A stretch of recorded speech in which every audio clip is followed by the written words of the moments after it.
In today's video, I'm going to teach you how to flatten an Autocad drawing and remove the Z-axis so your design stays completely 2D and clean. If you've ever switched views and suddenly noticed parts of your drawing floating above or below the plane, that's the Z-axis messing with your geometry.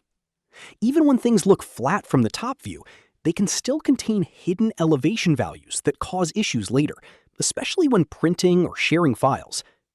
Let's fix that step by step. First, switch your workspace back to the top view. This gives you a consistent reference and makes it easier to spot anything that's not aligned properly. Once you're in the top view, zoom out and make sure your entire drawing is visible so nothing gets missed during the process. Now, the fastest method is using the flatten command. Before you run it, select everything in your drawing. You can do this by dragging a selection window across the entire workspace or using Ctrl+A if you want to grab everything at once. With everything selected, go to the command line and type flatten, then press enter.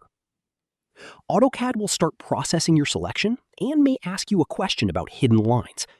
When prompted, type no and press enter.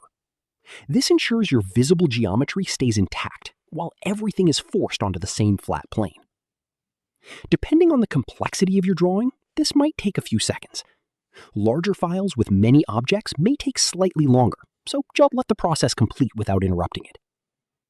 Once it's done, your entire drawing is forced onto the same Z level, meaning everything is now perfectly flat. Any lines that were previously floating in 3D space are now aligned with the same plane. To double check, switch to an isometric or side view.